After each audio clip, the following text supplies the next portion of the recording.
नमस्कार, स्वदेश न्यूज देख रहे हैं आप। मैं हूं आपके साथ ऋषभ सोनी और लेकर आया हूं छत्तीसगढ़ की खास डिबेट, जिसमें आज हम बात करेंगे बीजेपी और कांग्रेस के आयोजनों की।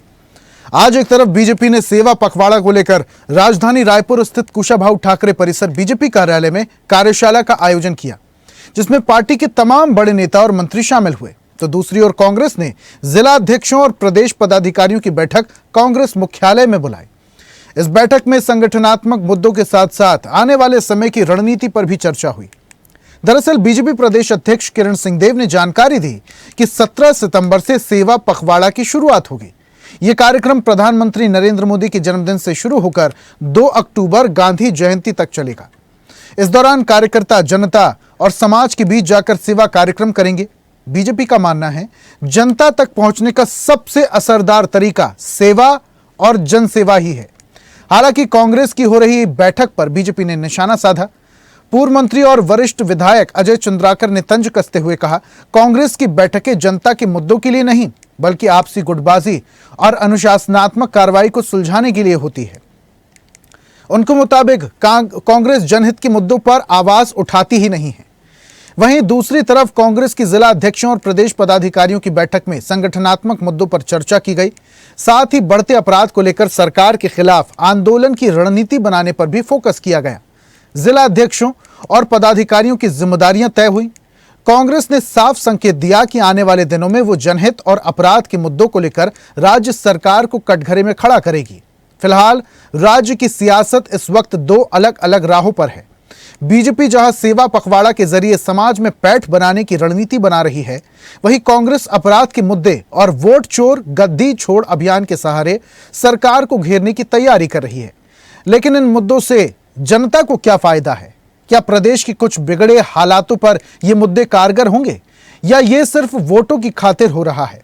इस पर आज हम करेंगे चर्चा, लेकिन उससे पहले कुछ बयान सुनिए।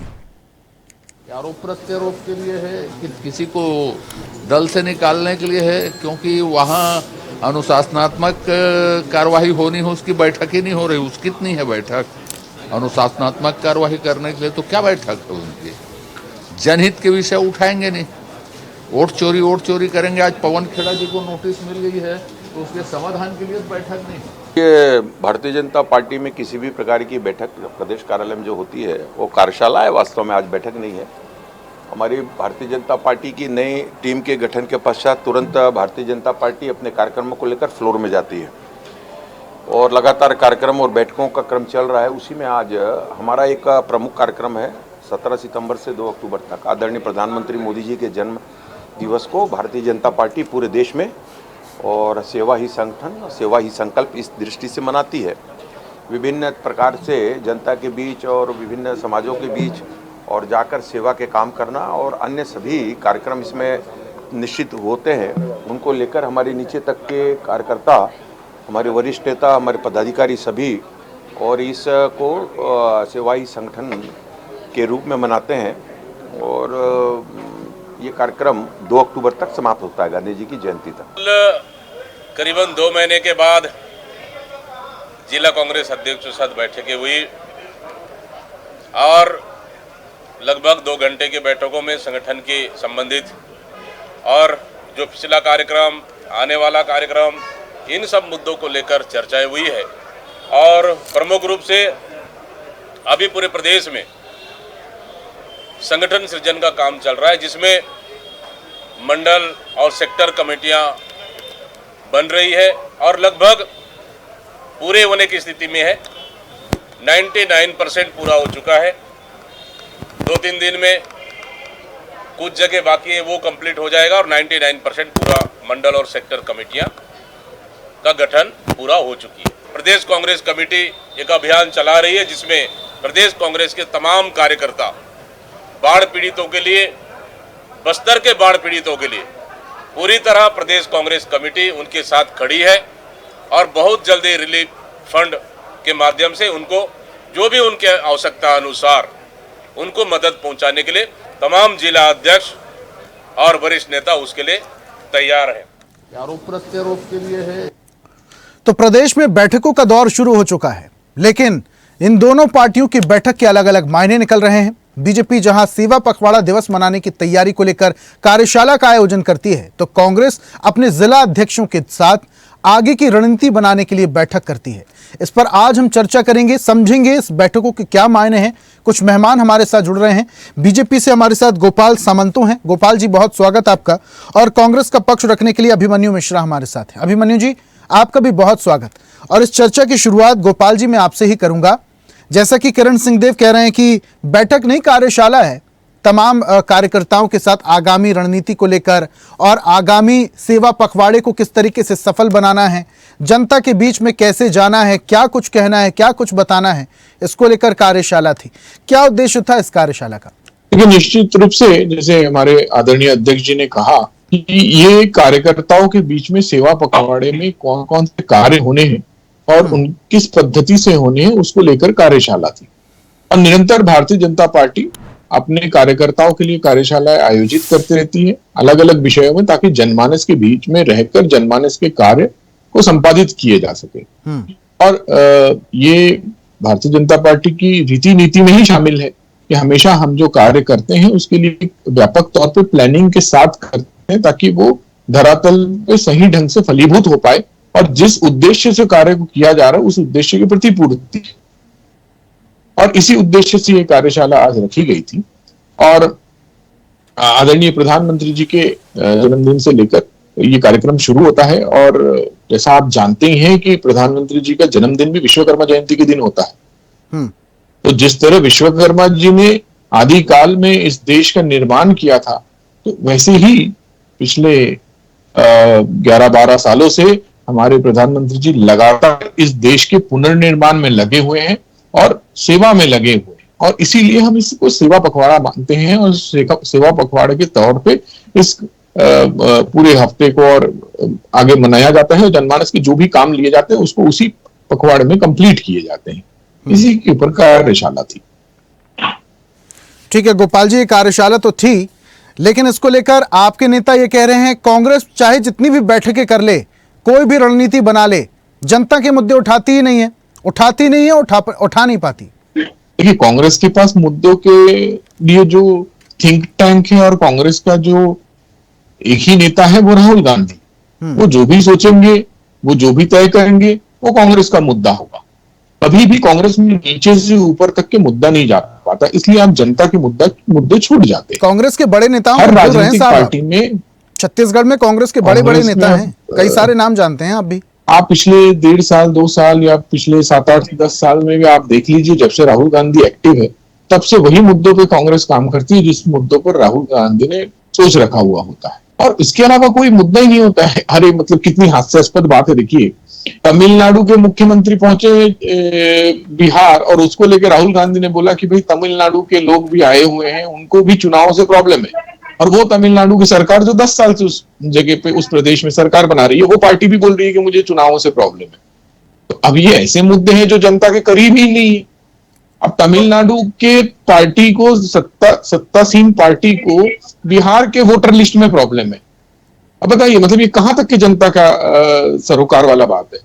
पश्चिम बंगाल में 15 साल से जिस पार्टी की सरकार है, वो जाके बिहार में बोलती है कि हमको वोटर लिस्ट पे प्रॉब्लम है। तो भाई, आप अपने राज्य में तो जीत रहे हैं, आपको प्रॉब्लम कैसे हो सकती है? आप अपने राज्य में अगर निष्पक्ष चुनाव नहीं होता तो कैसे जीतते? तो ये राहुल गांधी का मुद्दा है। राहुल बाबा जो भी तय करते हैं वो अपने घर में तय करते हैं, निश्चित रूप से।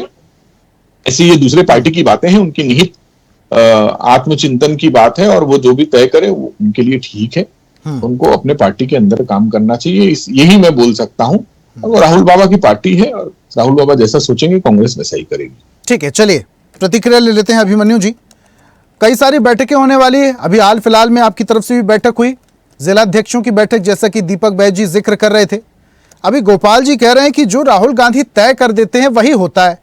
अब जब राहुल गांधी को सब कुछ तय कर देना है तो इस बैठक का औचित्य क्या है? जी नमस्कार आप सभी को, आपके व्यूअर्स को नमस्कार। देखिए, सबसे पहले तो जो गोपाल जी की बात का जवाब दे देता हूँ कि मुद्दे तो छत्तीसगढ़ की अगर मैं बात करूं तो मुद्दों की तो कोई कमी छत्तीसगढ़ में है ही नहीं। कानून व्यवस्था से लेके सारे मोर्चों पर लगातार मुद्दे उठाने का काम कर रहा है। जब कोई नेता मुद्दा उठाता है तो उसको आप लोग ईडी और सीबीआई से परेशान करते हैं, चाहे लक्ष्मा जी ले लीजिए, चाहे भूपेश बघेल जी ले लीजिए, चाहे दीपक बैज जी स्वयं। तो बात वो नहीं है। और आप राष्ट्रीय स्तर की बात कर रहे थे, राहुल गांधी जी के स्तर की बात कर रहे थे, वोट चोरी वाले मामले की बात कर रहे थे, तो हमने प्रत्यक्ष प्रमाण दिखा करके सवाल पूछा। और हवा हवाई हम लोग बात नहीं करते। बीजेपी के लोग इस प्रकार की बात कर सकते हैं कि इस स्टेट के इंसान को वहां प्रॉब्लम है या ऐसा कैसे है, वो सबसे हमको मतलब नहीं है। हम साक्ष्य दिखा के बात कर रहे हैं। एक व्यक्ति के नाम 4-4 जगह हैं, पिता के नाम का अता पता नहीं है, मकान के नंबर का अता पता नहीं है। और जहां बात की जाए बिहार की, तो बिहार में जिन लोगों को मरा घोषित कर दिया, वो लोग खुद सामने आके बोल रहे हैं कि हम तो जिंदा है, तो हमें मरा घोषित करके हमारे वोटर लिस्ट नाम कैसे काट दिए गए।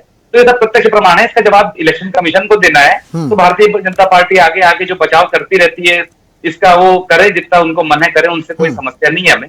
अब देखिए, जो हमारे संगठन की बात आप कर रहे थे, उसमें ऐसा है कि संगठन में तो हमारी अभी बहुत सारी चीजें चल रही हैं। ब्लॉक स्तर से लेके मंडल स्तर से लेके सेक्टर और जोन सारे नियुक्तियां हो रही हैं। उसके बाद ब्लॉक अध्यक्षों की नियुक्ति होगी, फिर जिला अध्यक्षों की नियुक्ति होगी। तो संगठन सृजन अभियान के तहत ये सारी चीजें तो चल ही रही हैं। उसके अलावा जो मुख्यतः जो बस्तर में अभी बाढ़ आई हुई है, जो मेरे ख्याल से 100 सालों में सबसे बड़ी आपदा वहां पर 90 साल आई हुई है, और सरकार 90 सालों में लगता है ये सबसे बड़ी आपदा है, और सरकार वहां पर उनका रवैया उदासीन है। वो 1 लाख रुपए पक्के मकानों के लिए, 10,000 रुपए कच्चे मकानों के लिए, 1,20,000 1,30,000 रुपए दे रही है। हाँ, 1,20,30 समझ लीजिए। तो लगभग उतना खर्चा तो सिर्फ फ्लैट ढलाई करने में आया था ऋषभ जी, आप भी जानते हैं, हम भी जानते हैं। तो बस्तर में जब तक कि सरकार कोई स्पेशल पैकेज नहीं दे देती, वहां पर कार्य नहीं करती, तो हमारे सारे कार्यकर्ताओं को निर्देशित किया गया है कि वहां पे आप वॉलंटियर के तहत वॉलंटियरिंग करें, और जिसको जैसी जरूरत पड़े आप उनका सहयोग करें। और बाकी जैसे भी और भी लोग हैं वहां पे समाज सेवी, उनके साथ मिलकर आप समन्वय बना के वहां के लोगों की सेवा करें, क्योंकि वो लोग बहुत परेशान है। लोगों के घर उड़ गए हैं, वहां तो ऑलरेडी सरकार ध्यान दे रही ना, पूरा बह गया है। राहत बचाव कार्य वहां पर ऑलरेडी चल रहा है। एनडीआरएफ एसडीआरएफ के जवान तैनात हैं।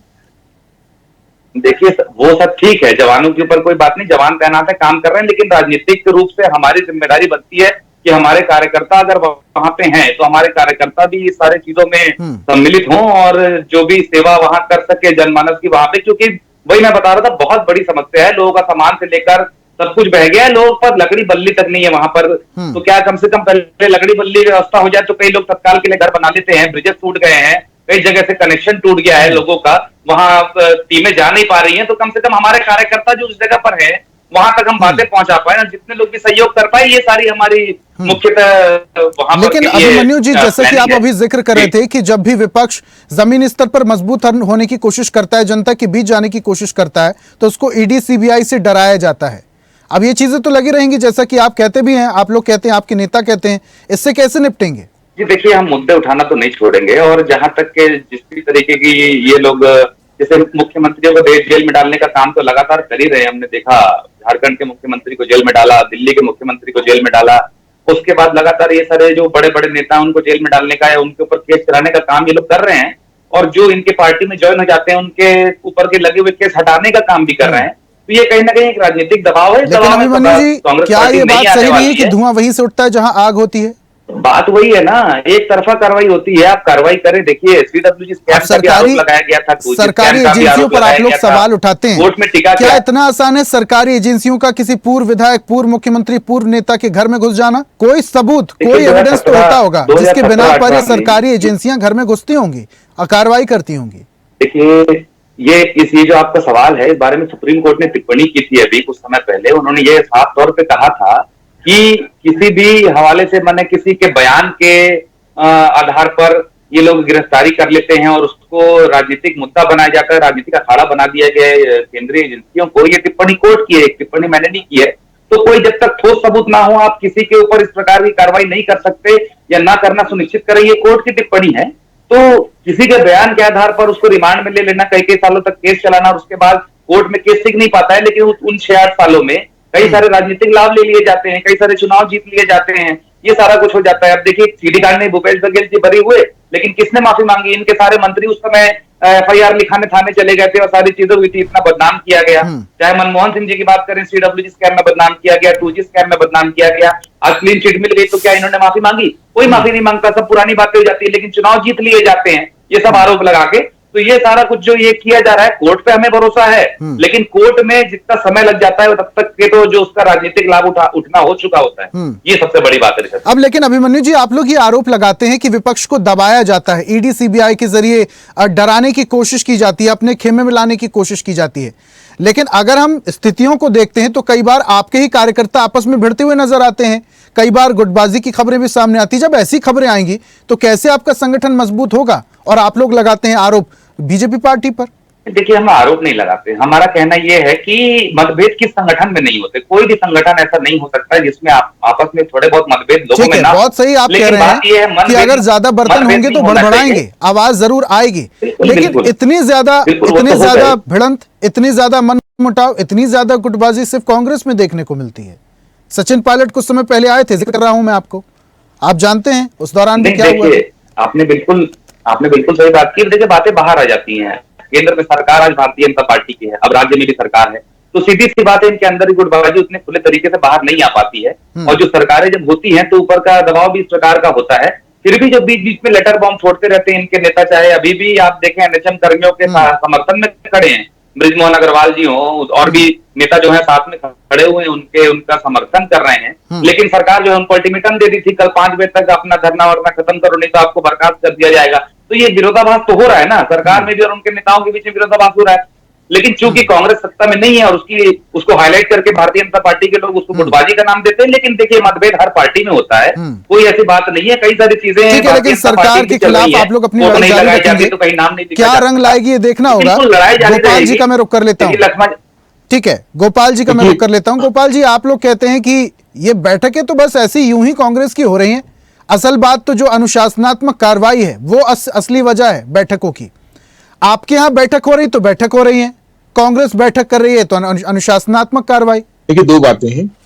पहला तो जैसे अभिमन्यु जी का एक उत्तर देना चाहूंगा। अभिमन्यु जी बोल रहे थे कि हम शासन में हैं, हम सत्ता में हैं, इसलिए हमारी गुटबाजी बाहर नहीं आती और इनकी बाहर आती है।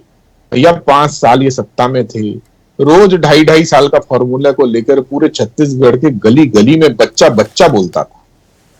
किस हवाई जहाज से कितने विधायक उड़ते थे और किस हवाई जहाज से कितने विधायक उतरते थे, ये बात गली गली का बच्चा बोलता था। पत्रकार तो इस बात को बार बार हर जगह पे, हर प्लेटफॉर्म पे उठाते आए। और गुटिया संघर्ष कांग्रेस की पुरानी पद्धति है, क्योंकि कांग्रेस प्राइवेट लिमिटेड कंपनी शुरू से रही है।